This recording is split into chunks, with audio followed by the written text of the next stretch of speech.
I am so excited to tell you about Independent Media Token. Independent Media Token is a brand new way to show your support for independent media without having to donate a dime. Independent Media Token is a cryptocurrency on the Solana blockchain designed to generate funds to promote and foster the growth of independent content creators, allowing them to engage in their art without having to worry about being demonetized.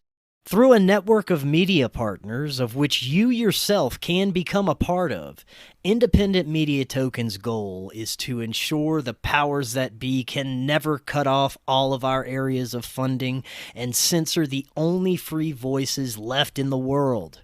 Join the movement today. You can pick up Independent Media Token using Phantom Wallet or the Solana wallet of your choice, where you can easily swap your Solana for IMT.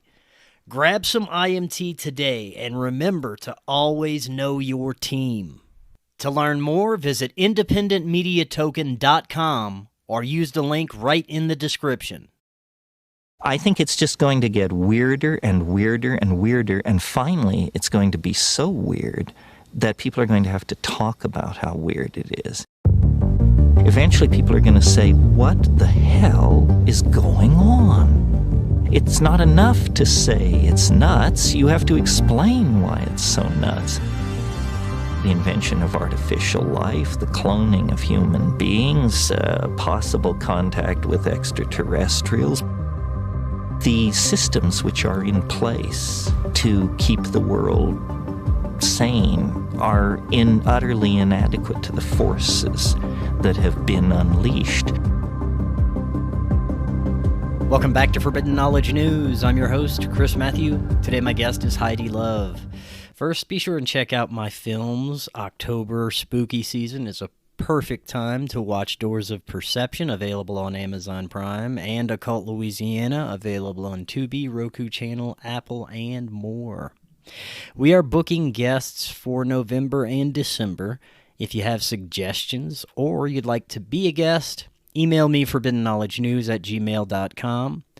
Visit our website, forbiddenknowledge.news. It is the home of the Forbidden Knowledge Network. We feature some of your favorite podcasts and content creators. Today I want to welcome back to the show Heidi Love. She is host of Unfiltered Rise podcast. She shares her insights from her journey and escape from a Mormon cult. She is also a psychiatric nurse that works to help others struggling with mental health issues. Heidi, welcome back. How you doing? Doing great. I love this presentation, and it's always evolving, so I'm excited to share it with you today. I'm super excited to hear all about this. We were talking a bit before. We're going to dive back into your research surrounding the Mormon Mafia. Last time you were on, we touched on it a bit as you presented some information about their involvement with the JFK assassination. Another fascinating presentation, and I'm really looking forward to learning all about this myself today. But before we get to that, briefly remind the audience a little bit about yourself and let them know how they can find more about you. Perfect. Well, I am Heidi Love of the Unfiltered Rise. Yes, that is my real name. My parents were weird.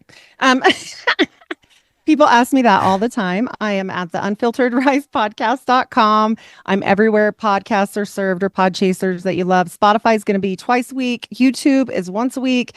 They're kind of punishing people. So I try to stay out of the punishment. I don't want to get my, whole channel taken away. So from what I heard, they're giving some people back. William Ramsey just got his channel back. They're doing something where you could submit some kind of paperwork. I haven't submitted anything yet, but I will, because I had 40,000 subscribers on YouTube when they popped me. Oh my gosh. Well, it seems like they're giving out, it's almost like they're rotating the people, like, oh, you have too many, so you go away, and now you can come back because you went away for a while. I don't know. Who knows, man? It's crazy. It's probably the Mormons and the other people that we won't name. Well, we were talking a bit before, and you've got some groundbreaking information. You've got some info that we'll hear here for the first time. Very excited for you to share that. But where should we start with this presentation? I am going to share the screen because I always do this, and I feel that enough people tell me that I'm full of it. I just always make pictures to go with my presentations because, Right yeah, on. pictures worth a Oh thousand yeah. words. Yeah. So we're going to minimize this and I will show you what I found out about the Mormon Mafia. And the Mormon Mafia isn't my coin term. Actually, funny enough, it is from a Playboy Huh. article. So, yeah, back in the olden days there, they really did read it for the articles. Ha ha ha. And there was some articles in there about Howard Hughes, and they coined the term Mormon Mafia. Is everything else gone on your Yes, screen I see the except this picture. picture here? Yes. Perfect. And so this is a really old picture of Howard Hughes and his mother. And that is where we begin with the Mormon Mafia. There would be no Mormon Mafia without Howard Hughes. Right on. So, and I dare say there would be no CIA without him either. Oh, wait. Anyway, we'll talk about that. His mom is very interesting. And whenever we talk about people back in the day, or even relevantly now, we have to look at their family. It's just something we have to do to understand their psychological makeup. For people that don't think that plays into things, it very much does. Your personality is usually formed by the age of 5. And Howard at this time is going through a really weird situation because his mom is extremely worried about polio. She is, worried very excessively about Howard. And in fact, she gets into this situation where she is examining him daily naked. She's checking his bowel movements. He's still sleeping with her as a teenager, which can cause psychological issues in itself. And she is what we would call nowadays OCD, possibly Munchausen by proxy. It's a very strange situation. In fact, a lot of people don't know this, but Howard went psychologically deaf. Like there was no reasoning for the deafness, and psychologically was paralyzed for almost a year when he was young. So we're not talking a little bit of problems here. We're talking, yeah, it's affecting him clearly. And at some point, I think his dad steps in because he goes off to school, and they have warned his mother, never have any more children. This is a really bad situation. You won't survive it. And sure enough, she has an ectopic pregnancy and dies just before Howard is 18. Then he has to come home from school. And the dad admits it was simply because he was sad.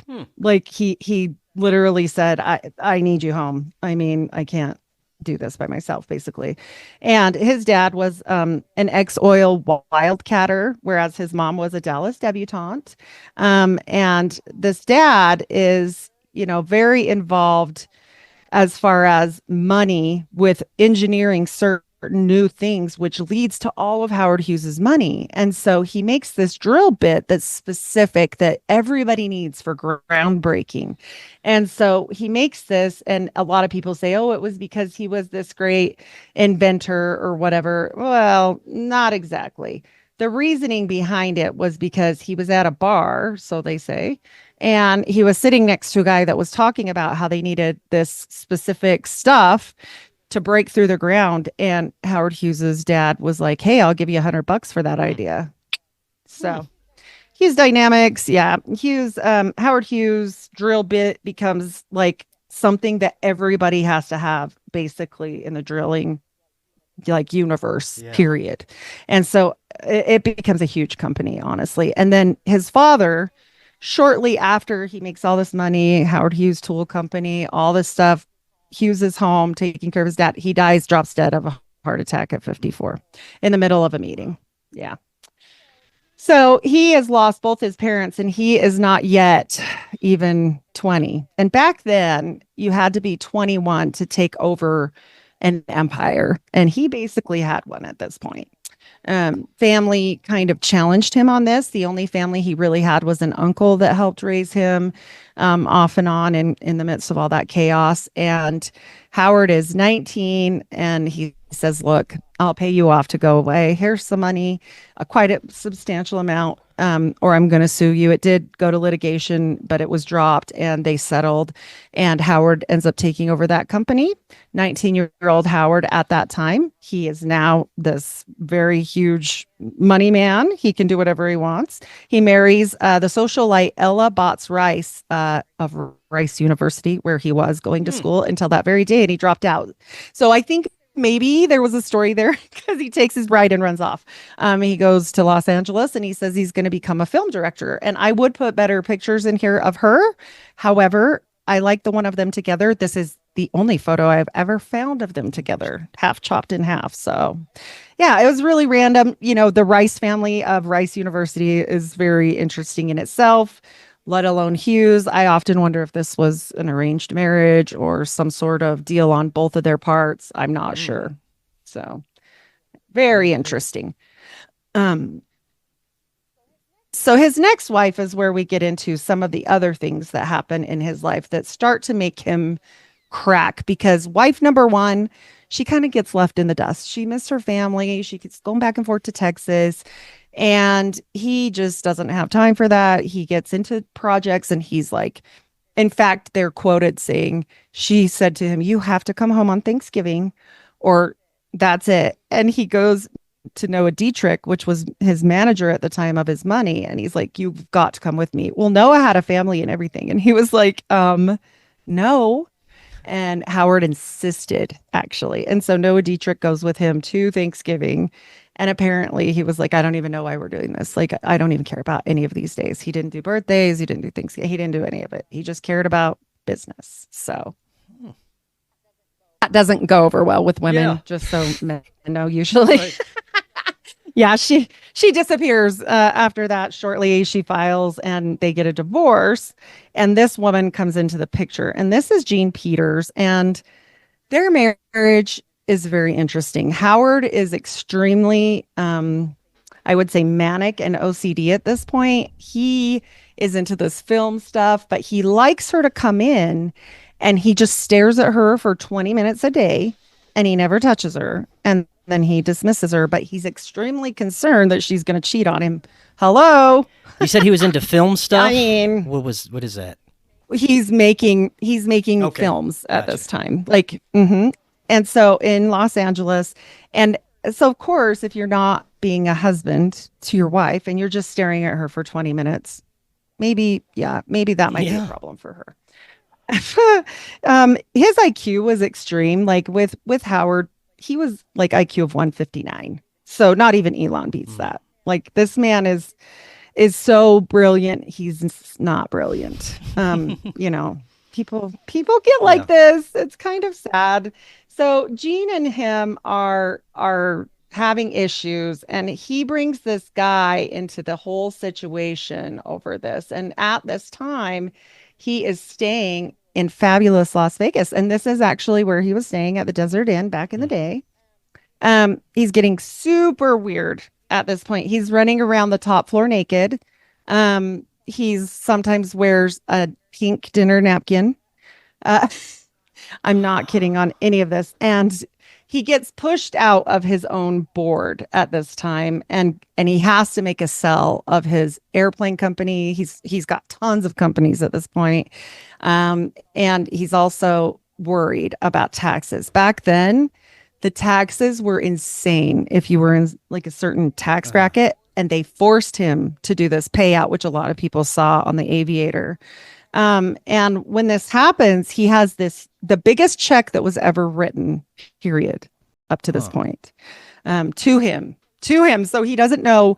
He's stressing. That's why he's running around naked, I'm imagining. I can't prove that, but he's kind of breaking down. I was going to ask you if you had any ideas of what was causing the breakdown, if it was just his own mental situation or if there was outside influences.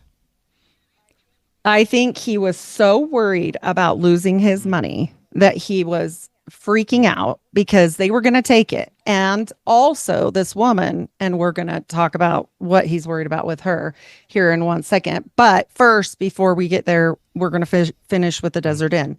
At the Desert Inn, these people are like, "You have to leave. Like, you're weird." And you're running off, everyone. Like, there's no tinted windows. Like, get the hell out of here, naked guy. And so he's like, "You know what? I'm just going to pull a big D move and tell you to get the hell out of here. How much for you to leave?" And so he does. Yeah, he buys the Desert Inn. And he has a little help with this, with his new friend that he's just made. And this man is part of the Mormon Mafia, but he is not Mormon. He's one of the only ones that are not Mormon. And this is Bob Mayhew. Well, Bob got hired by Howard to spy on his wife. And so he is supposed to find out if she's cheating or what's happening. And according to Howard Hughes's statement, he made it worse. But yeah, he becomes one of his aides and one of his most trusted aides, even though he never ever met Howard Hughes face to face, ever. And he actually ends up hugely important in his company, everything. So without ever meeting him, he becomes this integral part of his company, which is so strange. And so we kind of look at that and go, okay, but why? Right? Like, seems strange. And Mayhew, you have to understand about him. Yes, he was hired as a private investigator for Howard. However, his background is amazing. So his life is actually the one they used to base Mission Impossible off of. He was in the CIA and he's CIA associated. He's been in the FBI. He has worked with some very interesting characters. And I wonder if even Howard knew this. And that I don't know. So, but he's the chief executive of Nevada operations for Howard Hughes at this point, as Howard puts him into position. He started 1955, and he was hired to investigate the wife, like I mentioned. He had a history of being a spy. He has delivered politicians and Nixon to the CIA and or FBI. He worked with Nixon before this, and in 1954 had a campaign against Onassis and the King of Saudi Arabia. He was also involved with the Bay of Pigs debacle. He was associated in the mob with Johnny Roselli, and he was an advocate for Sam Giancana. And so these guys were basically in his pocket. And that was how he was able to acquire the Desert Inn. Because remember, the mob owned everything back then. I mean, this was their This guy was playland. deep in it. Oh, so deep. You have no clue. In fact, he was one of the first, he was involved with the first, alien crashes back in the day. PsyOps, yeah. And yeah, I'm trying to phrase that correctly. And so he had worked for 10 years as well, like in the FBI in Chicago. So this guy is like, he's all the way in. I mean, it's just wild. He's also a Nazi sympathizer. And yeah, he's very interesting, to say the very least. He was also involved with Bush, and we're going to get to that. But this guy is got his hands. I mean, he's everywhere. In the CIA declassified docs, he is like everywhere. And so just so people know that and put that in their pocket about him so that we can, recognize him for later. And like I said, this is his Thai Sam Giancana. And so this is a mobster, if people don't know, because it's been so many years. I know you do, but you have like the authority living right by you. So Cory Hughes. Yeah. So also there's another guy that comes into the picture about this time, and these two do not get along very well. And so his last name is Gay. His name is Bill Gay. And Bill, I know, unfortunate. Billy Boy, Billy Boy's a Mormon. And so it's even funnier to me because the Mormons call each other brother and sister. So he's Brother Gay. So I mean, it's funny. He's connected. He's definitely connected all over the place. He's in with Nixon. He's in with Meyer, and John Meyer is a really close friend to Howard Hughes. In fact, he was one of the people that actually did meet him and speak with him face to face. He's wrote a book. I think it's upstairs. It's called Age of Secrets. It's a really good book. He's old, but he is still alive. Wow. And so, but this man has since passed away. And Gay was originally hired as like a errand boy. He has no basic college. He didn't have any of the background of the FBI and all this stuff. He's kind of just an associate of all these things. He's not as big as some of the other people, especially Mayhew. However, Mayhew couldn't actually speak with Hughes. Everything goes through the Mormon Mafia, where they call them his nursemaids, but they're not. And I'm going to prove that. I mean, were the nursemaids Mormon? Sure, great. Everyone was Mormon once Bill started hiring, period. They say it was Howard Hughes that liked that. And I think he did at first because they didn't drink and they didn't smoke, and he hated the smell of cigarettes and he didn't like the smell of alcohol. He was really OCD, like I said. So he did like that factor, but also he puts this guy in charge, and he's a Mormon. So he's running the show. So of course, he's going to be in charge of everything. And in fact, there's a lot of ties even with RFK, and I do a whole separate thing on that. But this gets into what we are going to coin, like I said, Mormon Mafia. Not by me. This was back in the day. So he was also his chauffeur, and he became senior executive very shortly by the 80s. And actually before that was running things under the table. And so this guy is all over everything. When I talk about Bill Gay, he actually continues to control things after death. He gets the best payout, and we'll talk about that. And his family is still relevant today. And I dare say the Mormon Mafia lives on through his money. So in 1971, Hughes Air West's control was given to Gay on the executive committee. He worked 59 years with Hughes Company.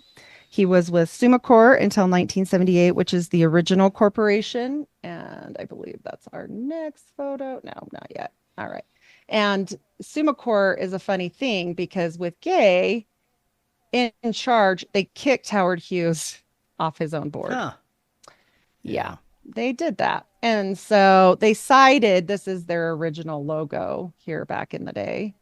And they cited that he just wasn't well, and he obviously couldn't do all the things. But, Hughes was making different appearances and things and being called to committee during this time. He still was working a little bit mentally. He wasn't fully gone. So I don't know if there were spurts or what was happening there, but nobody knew the extent of anything. And we don't know how much this comes to call as far as being kept a captive with drugs. You're only useful until you're not useful anymore.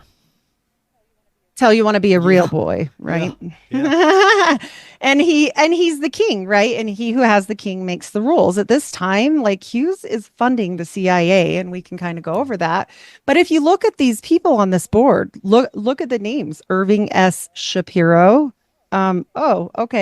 Lawyer, obviously. Frank William Gay, a doctor, a lawyer. The board of trustees is all these people, that are, another attorney and another doctor. Okay, why are there so many doctors on the board, right? This is a tool company at this point. And it makes you kind of question, and there are many questions that I have about Howard and medications and doctors here pretty soon. I dare say Howard suffered a lot underneath these men. But before he suffered, he prospered. And we want to talk about his prospering first. And with his prospering, we get into E. Perry Thomas. And E. Perry Thomas is a Mormon. He was sent to Las Vegas to open up the first bank to settle out there. And he was also the first banker to lend to casino owners legally. So this helps chase the mob out of town, literally. This probably would have never happened if the mob had some foresight. But I feel this was all planned through three-letter agencies to get the mob out of control and get the new mob in town into control. And they did. Yep. And so E. Perry Thomas, even though he's this banker and he's known as the Quiet Kingmaker, he was first at the First Continental Bank of Salt Lake City. And then he changed over to open in Vegas. He was sent there, and he changed all the corporate rules for casinos to become corporatized. And so the only thing about him was he also had a previous past to being a banker. He was World War trained paratrooper and skier and worked for intelligence. Of course he was. What? Why are you a banker, bro? That's never weird. really been to Vegas, so but from what I hear, it was a lot more fun when the mob was in charge of everything. Oh, I'm sure. It's kind of It's kind of sad now. Like back in the 2000s, I used to live near there and it was a heyday. It was super fun. But nowadays, it's very like you can't just go to a club. You have to have reservations. Everything's bottle service. It's all changed now. It's not as fun as it used to be. It's very high scale and it's probably more the playground for elites, is my guess at this point. Yeah. And if you're not one, it's going to feel like you're not one, is basically. Yeah. And so, this guy's a big part of all of this changing. And the funny thing is yes, he's the banker, but everybody doesn't just have tons of like disposable money. Yes, Hughes does, but he's only going to share so much at this point. And this is a bank. So, I mean, he's not going to share with the bank unless he's purchasing something. He's pretty, like into his own money. Obviously, this gets him into all kinds of trouble trying to keep it. And so this guy here, he's interesting. You have to understand something about him is Perry's heroes were two bank brothers, and that is Mariner and Eccles. Well, if anybody knows anything about Utah, those are names that live on and to this day. The Eccles and Mariner is like a huge, like they're huge corporate beings even to this day. They're very, very, very big, and they are very, very, very rich. And so, we have to understand E. Perry Thomas is tapping there. He's one of the first to tap the pension funds of the Teamsters. And so right. He's white collar crime. So let's be real. He also was the friends with this George Eccles Mariner, who just happens to be the chairman of the Federal Reserve Board from 1936 to 1948. And as this guy is so close to Perry, George Eccles, the son of Perry is quoted saying, George Eccles was kind of my dad's godfather. And so we're talking like more than a business relationship. They're besties, clearly. And so he is fully helping Howard acquire so many places at this time that eventually when he tries to go buy another hotel, which was Circus, they shut him down and said, no, you can't. And he challenged it. And they said, well, why? And he said, because you will literally own almost all of Las Vegas if we do that. Right. So they put a stop to that. And Howard Hughes couldn't obtain the Circus at that time. But interesting enough, Perry is the one that's going through and making these purchases for him and orchestrating all this, which is completely illegal. I mean, you can't do that. I mean, so we've got this interesting, FBI, 3-letter agency, asset Mormon bankster, which is weird, running this whole show with, of course, Mayhew. They're buddies. So, and Mayhew is what? He's 3-letter agency. And with who else? Gay, who's the Mormon that he's not in, but he's an associate, So E. Perry Thomas doesn't quit there. In fact, for those that don't know, Steve Wynn, who owns much of Vegas, now, was also financed by the same person, E. Perry Thomas. E. Perry Thomas actually quoted of Steve Wynn that he is my other son. Huh. So, yeah. This goes on and on into probably today, and we just don't know the names anymore. Yeah. It's real. They really did chase the actual mob out of town by the 1970s because they made the rules so hard that the real mob couldn't pass them. And we see this in the movie Casino. You see the people start freaking out and they're like, hey, blah, blah, blah. I can't pass that and this. You're making it impossible. And they just show the Mormons as dumb cowboys, but that's not true. So, yes, there were dumb cowboy Mormons too, but that's not all they are. Yeah. They were just part of this infiltration of the parasitic ruling class that has taken over everything now, right? You have no idea, and we're going to talk about it. It's so bad. So, of course, with all this chaos going on, Howard is still working and doing new deals because he is still needing to finance all these things and get his money out of his pocket per se, but he doesn't want it gone. So he starts working with the government. And that seems very weird to me. Seems like a bad idea. He also starts... Yeah, I mean, you're trying to keep your money from the government, but now you're working with the government. I'm confused. It's kind of like when Brigham Young came out here to Utah and he was like, I'm running from the government because they're trying to get me. Oh, also let me help you finish your railroad. Okay. That's a real Yeah. story. So, these things we see on and on into, like you said today, honestly, it's just a big wheel that we're never going to figure. I mean, we'll figure pieces out, but it's so big. It's never going to be the whole thing.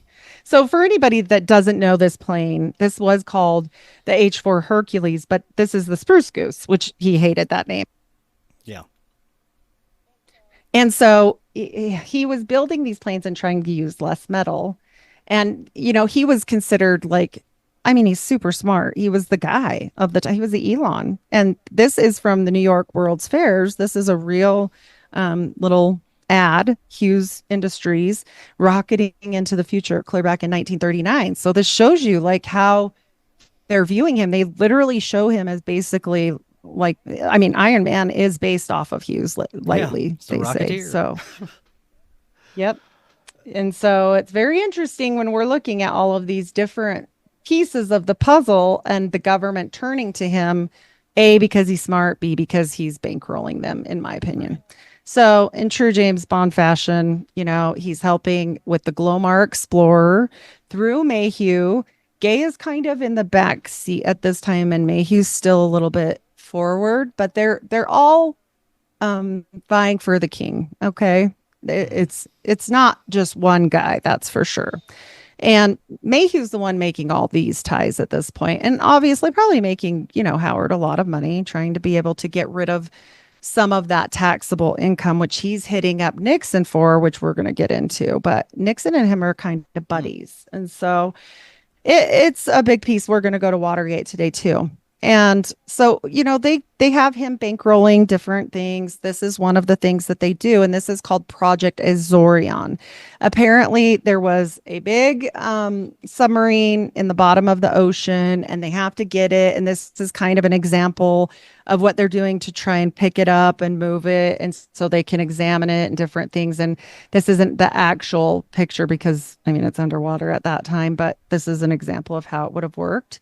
I found it really interesting. They called it Project Azorion. So I looked it up because I knew Azores Island. And they like to lie and say they just got it off of a library card of names. That's how they chose the project. Sure. It's right near the Azores Islands, which are very sus for Atlantis. Many people say it is Atlantis. It's a group of islands belonging to Portugal. Right. Yeah. So people say that the islands could be the mountaintops of Atlantis. And do I think they're going after a submarine? Well, I think they're going after something. I don't know that it's per se a submarine, but hey, whatever you want to say. This is just another picture of that boat. And so this is, like I said, the recovery ship. They also have it called Project Manhole is going right along with this about the lifting cradle and what they need to use to get that up because they want to look at this apparently, so badly that they're willing to do anything right. Well, funny enough, this island that Hughes buys to do all of this stuff gets leased out, and it gets leased out to this company for oil drilling. And this is right around the Bay of Pigs time. And this is Zapata Offshore Company of Houston, Texas. And funny enough, guess who owns that? GW. Yeah. He does. And so we've got Bush involved. We've got Mayhew involved. We've got Howard Hughes bankrolling, talking to Nixon. We've got Gay hiring a bajillion Mormons. I mean, we're in it up to our eyeballs at this point. We've got a lot of good stories. But he also becomes, at this point, spending his money still, a satellite person. He's launching satellites up like HughesNet, like the company HughesNet, for anybody that had this back in the day for satellite internet, is Howard Hughes, HughesNet satellites. And people that dated Howard said he had a phone that could call from anywhere on his boat, and it was a satellite phone. This is clear back. So Howard has been in this for a long time. And who owns the satellites now? Oh, right. We're doing the same thing, right? Elon Musk's and his, all of his stuff he's shooting up there. and Starlink and all this. And it's interesting to me how much they parallel. Also, fun parallel is Elon's number one money man does not have the qualifications to be that, but he is a Mormon. His name is Jared Birchall. So interesting. That's fun. They met at the Boring Company digging holes. That's another fun story. So also during this time, Hughes Electronics Corporation starts, which you can see provider of wireless communications. So this is all, underneath Hughes, who also owns General Motors, who also owns, Boeing at this point. I mean, we're talking, I think Howard Hughes owned everything for a time. Yeah. It was if wild. you look at it through a certain lens, it seems that these billionaires were paving the way for our modern technology, but they were looking at the same time for artifacts in certain places, maybe to help them develop certain technologies. You are so smart. Oh my gosh. Okay. I almost want to tell you now. You are on it. Right on, right on. I'm going to save All right, it. all right. You literally just hit the nail on the head toward the end of my presentation, which is amazing. Nobody's done that Right ever. on. Just FYI. So that's pretty fun. Yeah. I do always wonder if this had something to do with why Hughes was so easily controlled. This plays into, he's younger here and he gets arrested for killing someone. I often wonder if they gave him a get out of free card and said, yeah, now you're our puppet. He hit somebody drunk and killed him, and somebody saw. And the guy or it might have been a lady, whoever was going to testify against him said, oh, he was drunk and wild and erratic, but then he wasn't. Okay. So, you can see his face here. He kind of looks like he's lost everything at this point. Yes, you would be sad if you killed someone. I'm not saying that, but you have to understand how Howard works. I think it was more than that. I think they were reading more than his rights is what I'm saying. Yeah. They're going to control him at this point. And so I do always throw that in here because I think it's important for us to understand how much Howard was under their thumb. And at the same time, he is trying to basically blackmail Nixon. And we're going to talk about that. But we also have to explain that during this time, he's become a drug addict. Now, people blame all of this on his drugs. Okay. I'm going to explain something to people. I'm a nurse by trade, 27 years now. And I've worked a lot of my career, the last 10 years at least, and before that in the ER, in acute care psych stuff.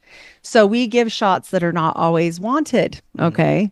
And in all the years I've been a nurse, I've never seen a hypodermic syringe break off into anyone that I've given a shot to. Do we learn about it? Yes. Do we know it is a possibility? Yes. Do they teach us how not to have that happen? Yeah, of course. They try, right? But apparently, when Howard Hughes died at 93 pounds, he had multiple hypodermic needles broken off in his body that were retained. And if you know anything about this time in the world, these hypodermic syringes back then were not playing. Okay, these are giant. These are thick, big, huge needles. And so, do I think it was just drugs? Sure. But let me tell you something about why a needle would break off. A drug addict wanting their shot would hold still and let you do that. A needle breaks off because you flex your muscle and it, goes around that needle. And when it releases, it breaks, right? Yeah. So I think he was drugged and or made an addict. Yes, I do. Yeah. In fact, his doctor was Dr. Wilbur H. Thane. Dr. Wilbur Thane from Logan, Utah, was a member of the Church of Jesus Christ of Latter-day Saints and served as one of Hughes's personal doctors during his reclusive years, particularly in the late 60s and early 70s. He was part of the so-called Mormon Mafia, a group predominantly LDS aides and executives who managed Hughes' personal business affairs. So also with Dr. Thane, we have to know this.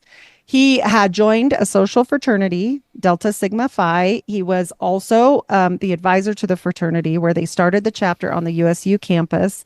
And he worked for many years underneath the Benevolent and Protective Order of the Elks.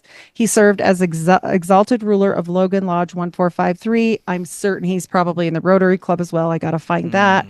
And he received his 50th year service pin from the Tahoe Douglas Lodge 2670. This is huge in Utah. For people that don't know Utah well, the Elks are very dialed in and very on every corner. So, aren't they offshoot of the Masons? yes. And so are Mormons, but they just don't know it, right?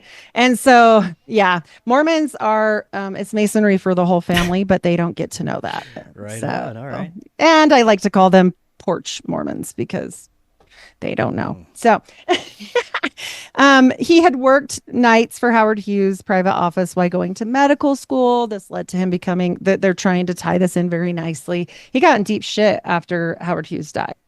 And they lifted his license for a bit, just so people know.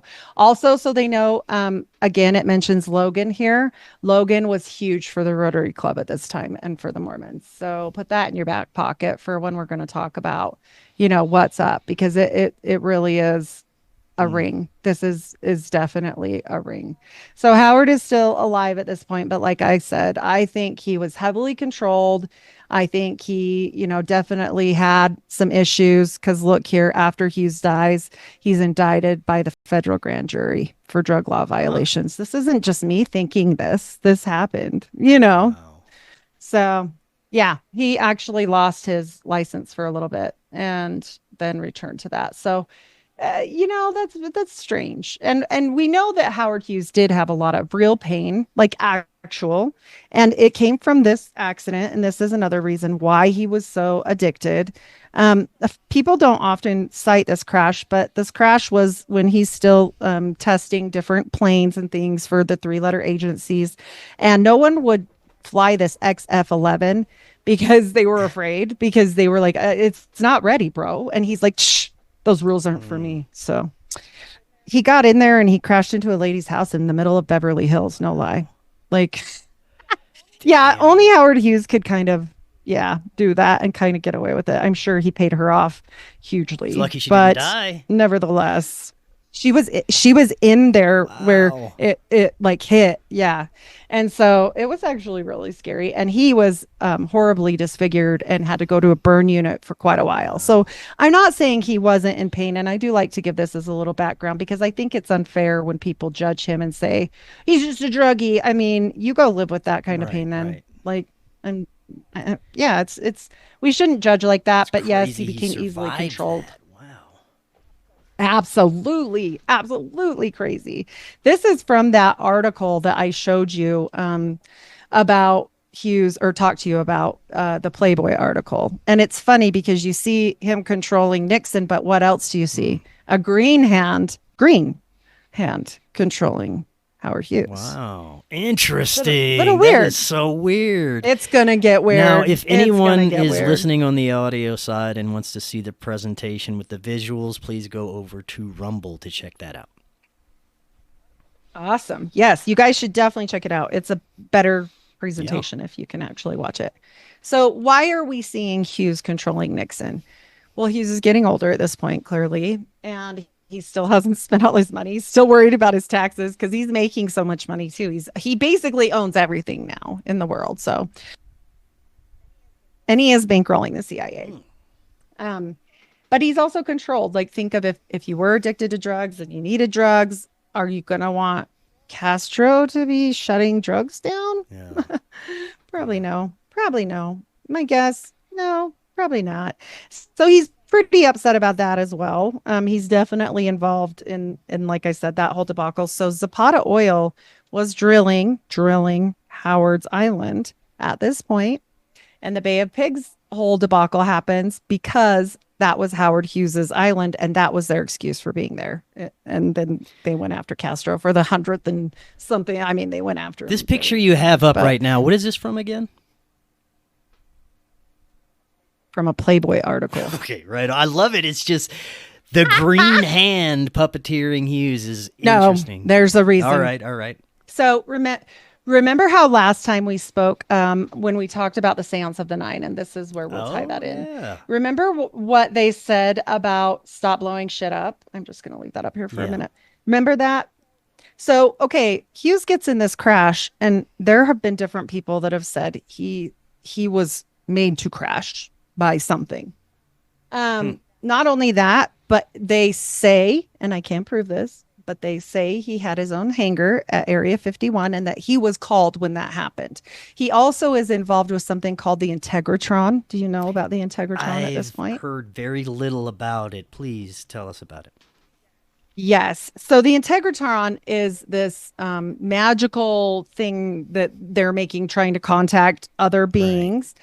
Because this man, I got to look up his name. He's trying to recreate this because of some dream he had from a being from Venus. This is literally, I mean, you can't make it up, you know?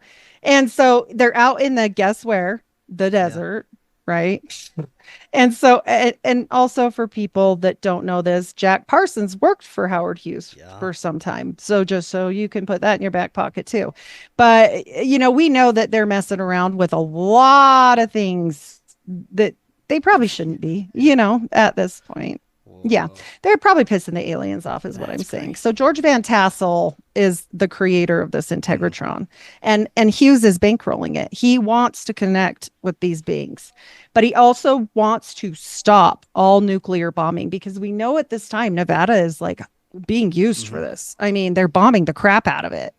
And so he goes forward and hires another person, and that man that I said, the Age of Secrets, his last name is Meyer, Meier.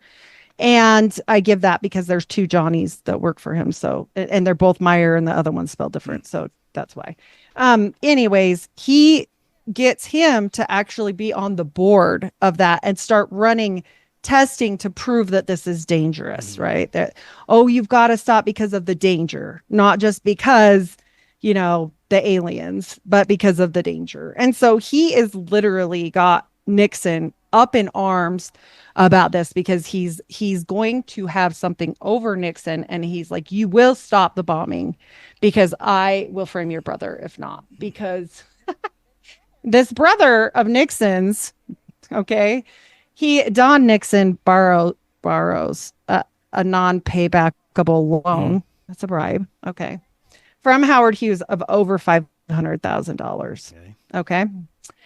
So he's like, you are going to do two things for me. You are going to stop the bombing to Nixon, and you are going to make sure that all of my companies are going to be approved under Howard Hughes Medical. And it's going to be my shell company, which we've seen the Mormon Church do time and time again. But make this shell company for me to make the taxes go away so that it's basically similar to a 501c3. And it had already been approached to the IRS twice for this and denied. They said, no way. No, you own like too many weirdo things like satellites and planes. And no, that doesn't qualify as medical stuff. And Nixon pushed it through. Yep. Wow. Because of this loan with his brother. And there is proof of this through this man, Meyer, that wrote this book, Age of Secrets, and he is still alive. There's pictures.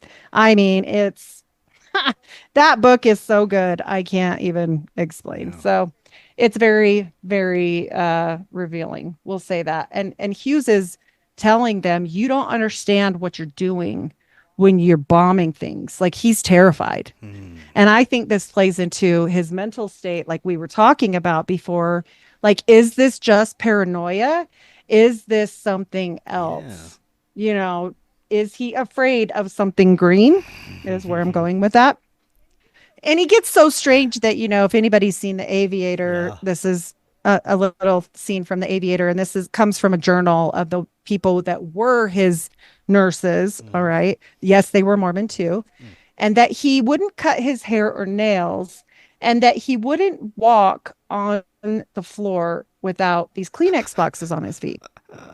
Well, it sounds ridiculous until I did a show about a month and a half ago called The Golden Bough. Have you heard of The Golden Bough before? This occultic book? Well, it's like huge. So The Golden Bough talks a lot about different esoteric stuff for different people, and it's old, okay? And we're doing this chapter on it, and they're talking about the king and how it is to be the king, and how the king is kind of like a burden, but how the king can't cut his hair or his nails unless his nurses take the hair or nails from them in his sleep. Well, Howard didn't sleep at all, hardly ever. So his hair starts getting weird. Also, another piece to that puzzle is he couldn't touch the floor with his bare feet ever. Now, I found that fascinating. Because the esoteric side of Mormonism is highly underrated, but I will tell you this. Number one, they know stuff. Number two, they don't hide it back in this time. Okay, they do now. But there's like a chart that they sell and used to sell during this time frame that says the whole lineage clear back to Adam and Eve. Okay, made by last name Bennett. Bennett's going to be very important in about 1 second. Says it's not a relation of this next Bennett I'm going to speak to you about, but I'm sure it is. We're talking polygamy in Utah. Little hard to chase down. Okay. But this guy makes this whole thing, and it goes into the building of the genealogy websites. To this day, that chart is used. And that is called one divine line, the royal line. And on it, there's a big 6-pointed star. And it says, from this line, king shall rule. And I'm not kidding. How did they get this stuff to even make this genealogy website? Well, interesting, right? We know one thing. We know that Mayhew has connections to all different kinds of people during this time. And one of those connections is IBM. And IBM makes a deal, and this is declassified CIA docs. I need to add it in here, that they would give the Mormons the punch cards from the Holocaust so that they could put them into their genealogical system. I'm not kidding. Really? And so, yeah. And so guess who's on the board of the whole thing at this time when this is decided? Because IBM has to agree, despite the fact the CIA has these documents now. But technically, they were IBM's. We know that now. But one of the people on the board that gets to vote for this is Bill Gates' mom. Makes sense. Yeah. So there's that. It does, because to this day, just so people know, the number one shareholding and your stock portfolio is very important. When you look at them, these people know each other, they interact with each other. Like if you have a number one stock holding and you're a big business and you're really rich, you know that person, okay, that stock holding. And the number one stock holding to this day for the Mormon Church is Bill Gates. And Bill Gates is the number one farmland owner in America. Only second is the Mormon Church. Do I think they work together? You tell me. Right? Sus, so sus. Yes. And during this time, Mayhew is losing his position at Summa, and Gay is highly rising. Okay. He is becoming the top dog, basically. And, he's surrounded by all the 3-letter people. And now we're talking about a different kind of company. And Mayhew actually fights back because he never saw Hughes to be fired. So he actually sued and won, because he said, I don't know if that came from him or not. Well, he'd never seen Hughes. So, I mean, that's kind of, whatever, but he won. So kind of interesting there. But Gay is stepping up and taking full control over everything. And at this time, he makes another company, and computers are becoming kind of on the scene for different things. And he makes a company, and I quote from Howard Hughes, this is a quote from him. He just opened up that branch under my name to do all his Mormon genealogy. That's why I bring up the IBM situation. Wow. So, Gay's making moves behind the scene. he's pressing Nixon and seeing aliens. He is in Howard Hughes. I can't prove the aliens thing, but many people have said he was afraid and stated that. And now we get into even more people that are involved in this whole situation and involved in Watergate, as well as branching off into JFK, which is wild. This guy right here is Bob Bennett. And Bob Bennett is a senator from Utah. He's the grandson of Heber J. Grant. Well, Heber J. Grant is the reason why the Federal Reserve ever came to Utah, just for people that don't know. Yeah, his godfather was the one that actually made that happen. And so it's very interesting when you start looking at all of these people and all of their connections clear back in the day, and they don't just go away. I mean, there's no way they don't. And so Bennett is involved in way more than that. And Bennett is involved. He was a chaplain in the Army National Guard. They say he was three-letter agency at that point.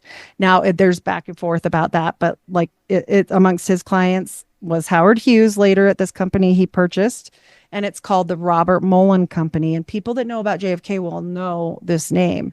And he was, a Central Intelligence Agency front organization. When E. Howard Hunt retired from the CIA, he actually went to work for this company, the Mullen Company. And so this is for this Mormon, Bob Bennett. And the other clients that Bob has are the Mormon Church, Howard Hughes, the Mormon Tabernacle Choir, the Osmonds. That one's a fun one. Yeah, and it's just a front company. And so it's weird. It replaces Napolitan and Associates as Howard Hughes's rep in Washington. The Mullen Company does. E. Howard Hunt worked for them, like I said. And the company president, Robert Bennett, was asked by Nixon's staff to find evidence on misdeeds of O'Brien that might have been committed during his time with Howard Hughes, because he also worked for Howard Hughes at Summa Corporation, and he will return there as well. So this was all sponsored, by President Nixon as far as the Special Investigations Unit. And Bennett actually was in charge of Nixon's money for the presidency before he got it. So it is such a dirty web. And all of this has been proved by the Pentagon Papers. Like, this is all declassified CIA docs. This can be looked up, so people can look at it. And these are different clips, from the actual newspaper and from this is CIA.gov. So you can see it says the public relations firm of Robert Mullen and Company, where Watergate spy E. Howard Hunt went to work in the 1970s after his retirement, had been providing cover for a number of years for agency employees overseas. So this is way more than just Watergate. This is very interesting. So as you can see at the bottom, it says CIA.gov. Yeah. These are all declassified. This is a picture, and I put this in here of the original little ad for this company. But if you notice, it says Robert Foster Bennett, Wallace F. Bennett. Okay, remember who I told you developed the whole genealogy stuff is a Bennett, but the last name has Arrow Contractors on it. Okay, so that's really important. We're going to talk about it. So just know that they're involved in aerospace. Basically. Yeah. And so you also have to know, this is one of the people that they're with, Ben Rich, and he is a Mormon. Ben Rich is a Mormon. And he was the pioneer in stealth technology and skunk works, where we know that RFK's probable killer worked. So Eugene Thane Caesar. Right. And that's gets really interesting, because he also worked for the Mormon Church. Wow. Eugene Thane Caesar did. And that man right there, Ben Rich, he went to the Philippines on his mission. And where did Thane go when everything hit the fan? He went to the Philippines. I'm just saying. A lot of connections, lot of connects. It gets weird. So at this point, the king is no longer necessarily needed. I don't know if he became a huge pain in the ass or what. I don't know what happened there, but I do know this. All of a sudden, over Thanksgiving, he was basically kidnapped. And the man that basically kidnapped him is this man right here. And this is James O. Golden. He is impossible to find information on. If anybody does, like, definitely send it my way. I found a little bit on him, but I would love to find out more. I will tell you for this, he's Secret Service Special Agent James O. Golden. He served on the security detail Vice President Richard Nixon. Makes sense. He also was, that was during a trip to the Soviet Union in 1959, and with John T. Sherwood, did radiation aimed at Nixon's living quarters. He kidnapped Howard Hughes? There. Yes, he was the one that was fingered as taking Howard Hughes from his hotel in the middle of the night on Thanksgiving, and he disappears, period. And no one ever sees him again, ever. And so we also have to know about James O. Golden. He worked for, Resorts International, and we're going to get into that one because that one's really, really interesting as well. And yeah, he also was associated with Cohn and Rebozo. So Rebozo's an intimate friend of Nixon's. So this all is I'm assuming what happened is either Hughes pushed Nixon too hard and it pissed Nixon off, or I don't know what. There's definitely weird stuff in the gemstone file about Onassis, and it could have been that as well. But a lot of people throw that out and say it's garbage. There's so many layers, strange exotic tech, aliens, these 3-letter agencies infiltrating all of these businesses. It's absolutely insane. And this seemed like a very important period for this infiltration to take place with everything that was happening. And James O. Golden is a Mormon. I forgot to mention that, but I just, I assume everybody knows by now that most of them are. And people laugh at me and they say, well, why do you focus on the Mormons or whatever so much? And I'm like, because it never went away. You have to understand this stuff that I'm talking about right now goes into Permindex. This stuff goes into RFK being killed. It's everything. And actually, I had kind of an existential crisis when I was studying all this stuff. And my husband was like, you good? Like you seem off. And I was like freaking out. And I said, no, I'm not really good. And he goes, well, who did it? And I said, oh, the answer is yes. And he said, what? And I said, all of them. It's all of them. And actually seeing that and understanding that is a really weird situation. And again, back to the aliens, don't forget Mayhew was involved with the alien stuff, and one of his best friends was Guy Bannister. And we're getting into things where they work together in the Chicago office and these different psyops and different things. I'm becoming more and more convinced that this parasitic group has the strongest attempts, at least, to theatrically steer society, and they've been doing it for a long time, and it seems to be such an intricate web of intelligence and law enforcement and corporate interests all working together, but the lower levels have no idea what the higher levels are doing, and it seems to perpetuate everything that is making up this new control system that we're being subjected to, especially as it relates to technology and exotic technology. Absolutely. 110%. The thing is it never went away. The money's just exchanged. Like, one of the reasons why Brigham Young was ran out of town wasn't just polygamy. Look, he was actually counterfeiting money back then. Then he teams up with who? All the people with the railroad. These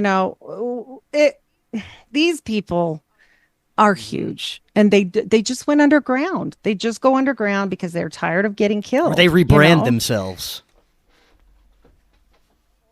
Or give it to some son of a son of a son. I mean, it's everywhere. And when we're talking about these people like Bennett, even after the whole thing with Watergate blows up in Bennett's face, he goes out of the whole situation basically unscathed. This is actually in the Baker's report. Like I said, page number 7, Hunt is all mentioned all over this. And what happens to Bennett? Not much. And guess what? He leaves and goes back to work for Howard Hughes. And so, they're protected. They're absolutely protected. Yeah. I want to bring that up because even to this day, people will say, "Why are you talking about Bob Bennett? He's the nicest guy ever." And I'm like, because, I mean, come on, like what? You didn't find any issue with the Watergate situation and his relation? Like he was actually being fingered as the whistleblower on Watergate there for a little while. He was that in. I mean, we have to look at these people and understand that there's more going on than your nice grandpa. Yeah. I mean, Bob Bennett was a part of Skull and Bones at the University of Utah. Well, it seems like you have your disposable assets that at any point can be taken out and it wouldn't matter or it would help the agenda. And then you have the long-term institutions of these assets that we see that are still alive today, still pulling strings and still very powerful. And this seems to be the case where we have certain people who seem to be very powerful at some point, but then they're taken out because it's part of the eventual plan or they got too big for their britches, but they are ultimately just disposable. Absolutely. And these are not like one, this is not like a person. This is like committees or groups or whatever. Like you said, I mean, this guy's the prime example. He's this special agent, blah, blah, blah, blah. And he does all this stuff that he's supposed to for whoever that wants, Hughes gone, takes him to the Xanadu, and that is owned by Resorts International. Well, Resorts International is a trailblazer in gambling industry, okay? It was formerly the Mary Carter Paint Company, which didn't exist. Why? Because it's a CIA front company, just like the Mullen Company. They're exactly the same. And so when we're looking at that, we're like, okay, wait, what? Why are all these companies here that aren't exactly real? Right. Well, Mary Carter Paint Company was also involved in the attempts to kill Castro. And why? Because they're a gambling place. Right. So they don't want the gambling shut down.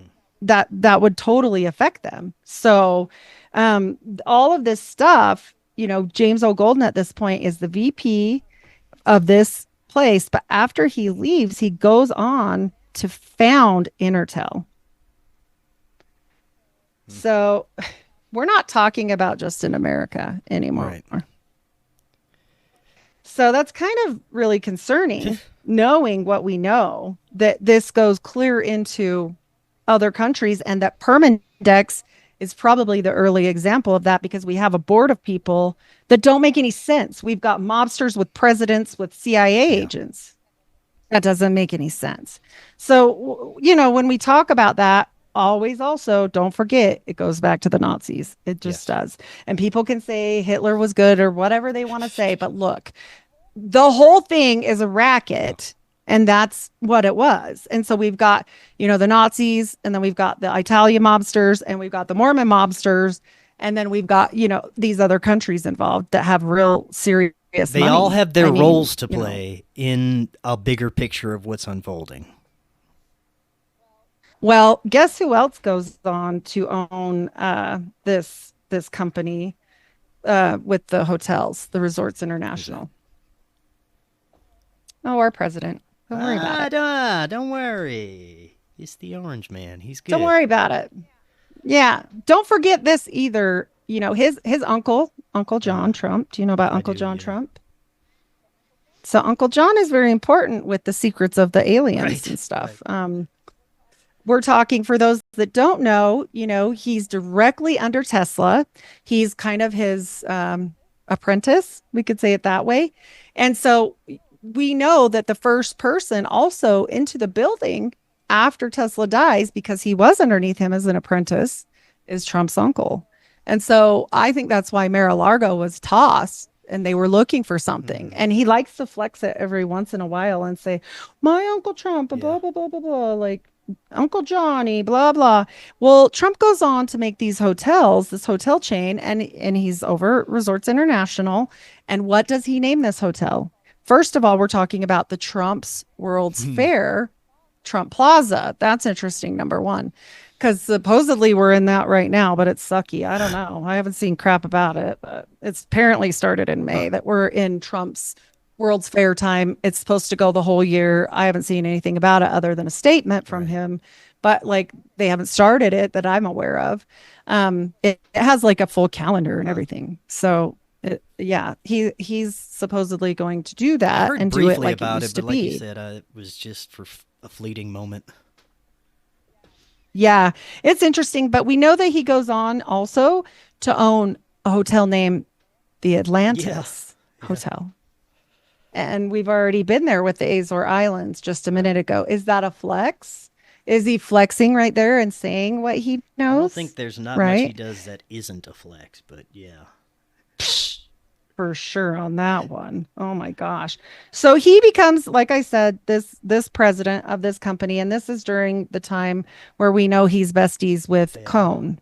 And for anybody that has not researched Roy Cohn, oh, I will do a show on him. Probably it will have to be a 5-part series one day, but Cohn has there's a documentary out called Where's My Roy Cohn? Have No, you I have seen not. this? Fantastic. Worth the $3 on Amazon. Fantastic. It will tell you all the things you never wanted to know about our president. They look more than friends here. Have you ever had a friend so close you were this close? I'm just curious because he's talking to his nose, not his Right. ear. They look pretty close to me. I don't know what's happening. There's another really interesting picture of them dressed up for Halloween. It's Trump dressed up as, have you seen it? I think so. Oh, gotta Google it. I'm gonna put it back in this presentation because I forgot. But he's dressed up like a Trojan soldier, Roman soldier, and he's very got a lot of makeup on. We'll say that. And they're at Studio 54 together, and Roy Cohn is dressed up as the most vibrant homosexual that there is, and he was, just so people know. I'm not making a joke. That's real. Wow. And so, yeah, John Trump, just so people know, is also involved in this high voltage engineering corporation with Robert Van de Graaff and Dennis Robinson. And when we are looking at this machine in the background, which is why I added it, what does that look like to you today? Kind of looks like the It's like CERN collider. You bet it does. You bet it does. Do I think they figured some things out? Oh, Yeah, I think there's a reason I why. think the technology that we are allowed to know about right now has been around for a very long time. Some speculate maybe even up to 50 or more years ahead of what we're allowed to know about. Well, and why do they have all these weird books about, Trump's son being a time traveler, and Howard Hughes actually has some books that people say in Spain, Howard Hughes lived in a different time and that he went back there. And if you do too many jumps, like they say, not like I know, I don't time travel, but they say, right? Like that it will age you. And he did age really rapidly, and it will kind of make you lose your mind. And so, it's kind of interesting when we look at it in a different form. Did he figure it out through his green friends? And was this what they were really after? It's super So, interesting. and Nixon is best buddies with Trump. This is them at a regular wedding. Like, this isn't like a presidential thingy. This is like they're buddies. Trump and Nixon told Trump to go and be the president, period. That his psychic told him to go and run and that he would win. Just so I'm pretty sure that exotic tech, whether we built it ourselves or got it from aliens or was channeled from spirits, this is the missing link to what people should understand about what is happening. We had access somehow to technology or information on how to build technology that we should not have had during that time. And this is the driving factor behind the parasitic ruling class, is they had access to something a very long time ago, and it's just grown since then. Right, 100%. And who actually, funded the railroad when we're talking about these people and how far back this goes, and then add them in with the Mormons, because the Mormons are part of that. And for people that don't know, Brigham Young gave free labor to finish that railroad and did not pay any of the workers. They were just Mormons. And it was like upwards of $1 million something of labor costs. He said they would, and then they didn't. And so these people became controlling factors, because then Brigham Young goes on to be what? The governor. Well, you can't really take recourse against the governor. And then we get to the Federal Reserve with Godby and that coming to the Mormons, and then Bennett and all these people. And people want to tell me, oh, you're reading into it. Okay, sure. When Permindex is funded by Halliburton and these different companies that still, are around. So and not just Halliburton. I mean, there's so many of them, but it's the crossovers are just fantastic, and same with the wars. Yeah. The wars are a big part of this. This is their war machine. This is what makes them money. So for those, that don't know, after this, Howard Hughes did meet his demise. So they say he wanted to be cryo frozen, and he had it bought and everything, and they didn't do it. I don't know. They immediately buried him like instantly, which makes me think he died a different way than maybe what they say. But interestingly enough, I said this does go on to today. I did show one example of aerospace but there are many, and it goes into RFK a little heavier. But one of them is Bain and Company. So for those that don't know, this is Mitt Romney, and when he was young, and Mitt Romney teams up with this man, and this man's name is Robert Gay. Well, where we heard that name before? That's his son. So Robert Gay is, making money. He becomes actually so high up, he becomes one of the quorum of the 70. So there's the quorum of the 12 after the prophet and his first and second counselor, then the quorum of the 12, then the quorum of the 70. And he was in that. And once you're in there, usually you're in there for good, and you get some kind like of a stipend Mormon council or something. Okay. Yep. 100%. Yep, you're so good at this.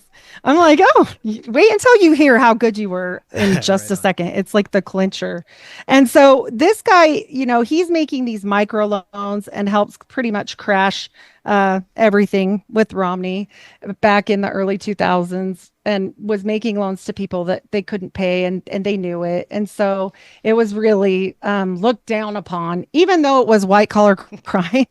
And I mean, they should have been like, yay, good job. But the problem was he kind of got caught. And so it was not a good look for the church. And so he kind of got, I'll say, I guess, let go. Basically of the quorum of the 70, which doesn't ever hardly happen. I mean, that's like super rare. But this legacy does go on, and they form a company together with Gay, and they put it together with let me find it, the other big company here in Utah, and it lives on to this day. And it actually, his son, this guy's son, goes on to be way more secret, way more quiet, and he has a lot of money. And basically his wife has been said to say, my family is, I quote, Mormon royalty. And so, I mean, they don't mean royalty like the king, although there are different weird things about that here, but they mean as far as money. And she's pretty famous herself. And so just remember Romney and Gay, because I'll find that and tell you guys what company that is. It's Huntsman Gay. Okay. Huntsman Gay. So if anybody's from Utah, you know who Huntsmans are. They're huge.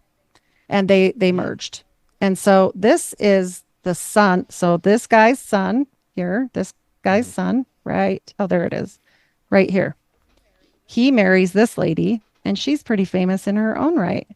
This is Heather Gay of the Real Housewives of Salt Lake City. Wow. I'll be darned. Moving into, famous TV stuff, right? Not like they haven't done that before. Yeah. So she is interesting. They're divorced now, but she's more interesting than this stupid little TV show. Okay, guys. She has this dad, and his name Dean's. And this is a little bit from his obituary. John Lloyd Dean, 75, recently diagnosed with cancer. Okay, we're going to skip down that part, but he was, he went to Helsinki, Finland, and following that, after being part of Sigma Chi, very important, John got married, and then that's out of order. And then he went to Quantico. This is part of the obituary right here, because he was an FBI agent.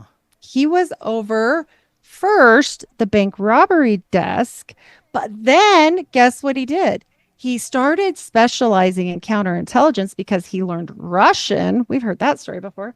And he flew in helicopters hunting thieves of historical indigenous artifacts. Oh, there it is. Good job. Dun, da, da. So good job. Wow, that's crazy. He won the state archaeological award as special agent in charge with the Bureau of Land Management. So, yeah, he's basically like Indiana Jones. And you were mentioning the similarities with stuff. Elon Musk and his family. They are huge into finding the strange biblical and ancient artifacts as well. Not to mention, while all of this is going on, okay, we've got these big companies merging, like I mentioned, and that is right here. I knew I had that slide. There it is. HGGC, which is huge to this day. Just so people know, we gotta come into this day.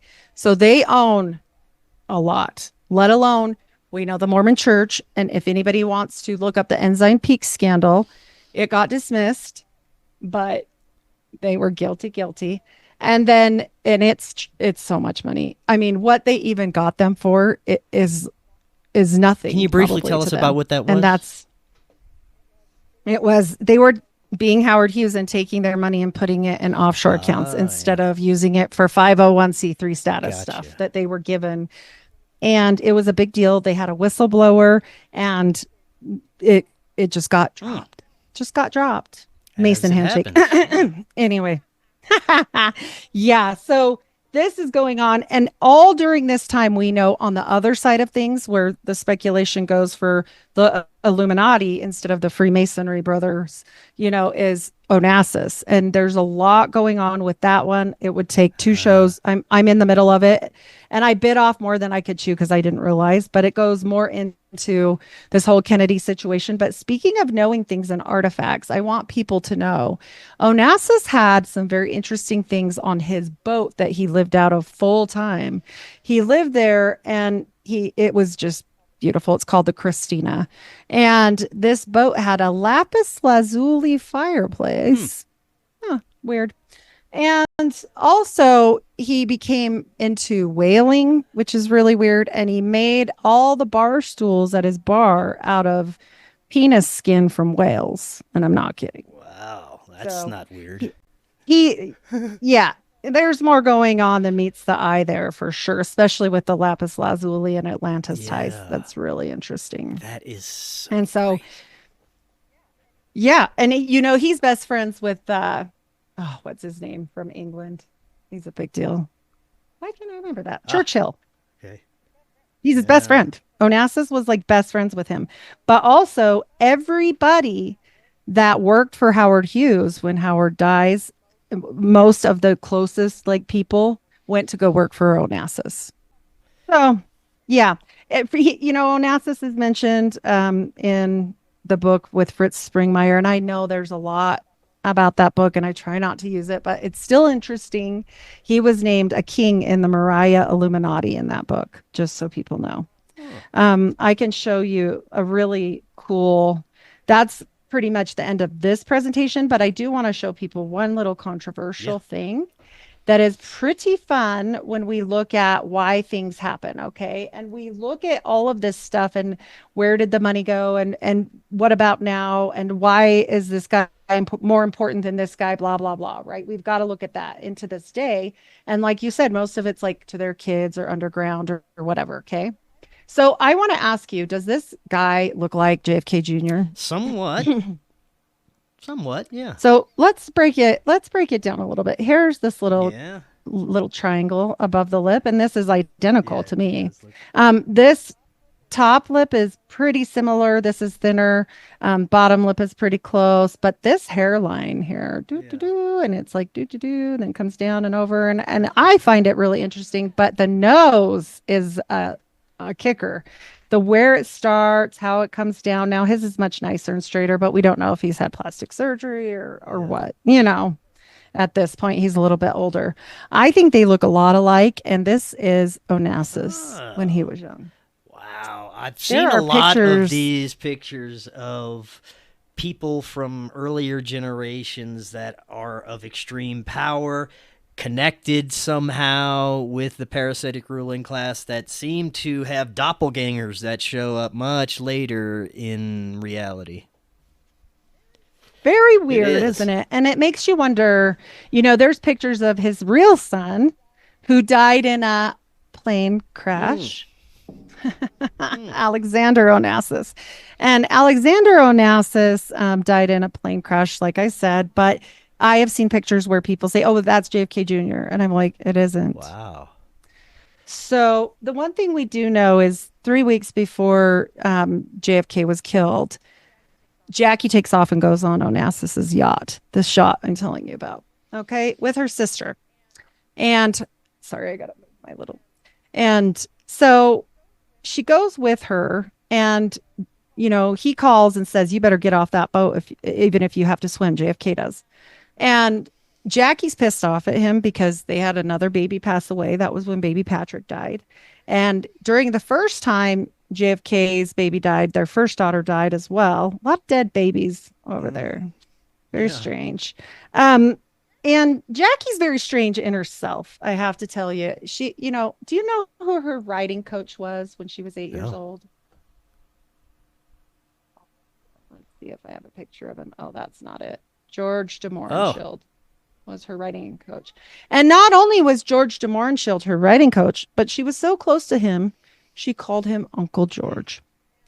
And her father, Black Jack Bouvier, member of the Society of the Cincinnati, right here, had a lot of interesting ties. We'll say it that way.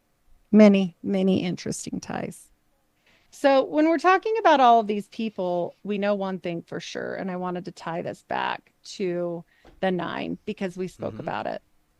We know that George de Mohrenschildt had, I'm going to push stop share because I'll just talk now. Right on. We know that George de Mohrenschildt is very involved in this whole Lee Harvey Oswald business. Okay. We know that Bell Helicopter is involved with all of that, the 9 as well, like we spoke about last time. And we know the Nazis are pretty much running Bell Helicopter at that point. And I don't know if people, I think we talked about that last time and about who his boss was. Yeah. And we also know that the girlfriend of the Dulles brothers is best friends with Ruth Payne Forbes, not Ruth Payne of Lee Harvey Oswald, who is the son of Ruth Payne Forbes' wife, both of them. Okay. We also know that Ruth Payne, the younger, we'll call her the younger, got the job for Lee Harvey Oswald there at the Texas Book Depository. And who owned that? It's not Admiral Byrd, but it's the Byrd. Okay. And so when we're talking about all of this web we weave, okay, and the legacy it lives behind, we have to look at how this plays into today's economics. Number 1, we've mentioned the Gates. Number 2, we've mentioned the Huntsmans. We've mentioned the gays. These all continue. The Romneys is a twisted web, and I'd be happy to come back and talk about that sometime.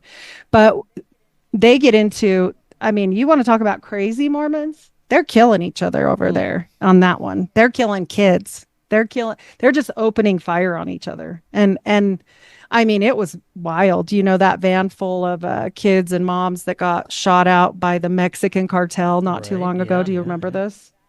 That is them. Oh, that is Romney's family. Wow. And that's so, crazy. Yeah, they try to hide a lot of this stuff, but so much of it goes back to, a lot of these secret societies, a lot of the weird cover-ups of alien stuff. Like, people can believe it or not. I don't know what to do with that, but it is what it is. Insanity. Now, the last few minutes we have before we got started today, you were telling me some interesting information that may connect with Charlie Kirk and the assassination. Tell us a little bit about the information you found. Yes. So one of the videos that Charlie Kirk had out there, and I hadn't really dove into it because I do feel like we both talked about how obfuscated this is and how much AI type stuff. And I mean, who even knows anymore? People are saying it's a hologram, and I don't know. I don't know where the truth lies, but I do know this. Obviously, there are videos that normal people took, whether he's a hologram or not, whatever you guys want to believe it. But he says right before he passed away, I love how Mormons send missionaries around the world. I love how polite they are. Half my team is Mormon. And then they just gave that part of the quote and then they stop it right there. But then somebody asked him, so do you believe the Book of Mormon is true? And he said, there's no archaeological evidence of the Book of Mormon being true. And he gets shot right after that. I find that fascinating. Yeah. I also find it weird. We've had recent Mormon chaos, if you've noticed. The church that somebody ran into and started opening fire, that just happened a couple days ago. And then we also had the prophet of the church, Russell M. Nelson, Skull and Bones, University of Utah, 101 years old. People will say he wasn't in Skull and Bones. Look, he was in Al and Key, and Al and Key is the Senior Society of Skull and Bones at the University of Utah. They're the ones that do the tapping for the next people. So yes, he was. And that is documented well and all declassified. So what day did he die on? He died on 9/27/2025. Now, what does that add out to? I don't do this a lot, but this one was weird. It adds out to 999. And we know that everything in the demonic world gets inverted. So what is 999? It's 666. And what day did his wife die? His first wife? She died on 3/22. And I shit you not. See, I don't know where to go with some of these synchronicities, occult symbolism, predictive programming, like the snake eyes thing. I really don't know where to go with all that. Some believe it's all orchestrated, all placed there intentionally. I'm not so sure. There seems to be something larger at play, something spiritual or energetic that may add to the strangeness that shows up with this symbolism. But I don't know. What do you think about that? I am on both sides of that fence. 100%. I think that, yes, there is something out there that influences things, whether that be a good force or a bad force. It depends on what is happening and what they're summoning and what they're doing. Because at the end of it all, I will tell you guys, obviously it works. Like black magic or magic in general would have died off if it didn't work so long ago. Let's be real, And what do we know about the Nazis and the Vril and all this weird stuff that they're practicing? And Rosicrucianism comes into RFK, and we've got this seance for this one and all this different stuff. And we've got these Mormons that say they're not esoteric, but they are. They are. The Porch Mormons aren't. No, the Porch Mormons are definitely not. But that's just the regular people. These other people high up, they know what creates the ether, to open up and get the answers that they need. Just like what you said, like about, is it quote unquote aliens? No, I don't think it is. I do think it's something higher and more advanced than us. Yes, I 100% do. Do I think some of it is used? 100%. Do I think that this old money from, the Rothschilds who influenced, the barons of the Federal Reserve, Rockefellers and Standard Oil and Harriman, who end up doing the money to Utah for the railroads, still influenced to this day? You better believe it. Like, yeah, the Rockefellers are a cover for a lot of things, but one of those things is Harriman, Kuhn, and Loeb. And that is no joke. And that is no cover. Like, people need to look into that. So when we're looking at laundering money and all this different stuff, we've got those people over there who are probably the Luciferians. And we've got the other people over here who are, we'll call them the esotericians. I don't know. We've got the esoterics and the money people, because that's what it is. And yes, I think they can affect things. I think they can summon things. I think there are things out there. People always say to me, don't you think it would be easier to just say Joseph Smith lied? Sure. Do I think that's what happened? No. Because I believe in other things. I do. And I don't think it was an angel. No, I don't think that at all. But the one thing I will tell people about this particular prophet dying on quote 666, I do find it interesting, and this credit goes out to LDS Abuse. He found his number for his particular fraternity when he was in, and I kid you not, it was 666. Wow. So That is crazy. there's too many ties. There's too many ties on that one. So, sorry, This is great. Very strange stuff. No, I keep moving my chair. All good. I do too. I do that too all the time. But Heidi, thank you so much. This is fantastic information, and we'll definitely have to explore more. You do some great research. Before I let you go, remind the audience how they can find out all about you. Awesome. Well, I'm always happy to come on. Love to come on and share a couple other stories with you, how this infiltrates RFK and many other facets of the Mormon Mafia. You can find me over at Unfiltered Rise podcast. I'm everywhere podcasts are served. I do have a Patreon. I did forget to mention that with Deplorable Nation. We oftentimes go on and do medical stuff because that's kind of like my extras. I do 2 extra shows a month for people to join my Patreon. It's $5 a month. So pretty simple there. You get to find out some pretty weird medical things, as in the last one we did was all about the beginnings of plastic surgery and how they started making faces of people after the war blew their faces off, like really graphic. So if you don't love stuff like that, probably it's not for you. Definitely never going on YouTube. Can't put that right there. on. Yeah. I love it. I love that you're doing all this. Heidi, thank you so much. We will revisit everything again in the future. And until next time, everyone, have a wonderful evening. Talk again tomorrow.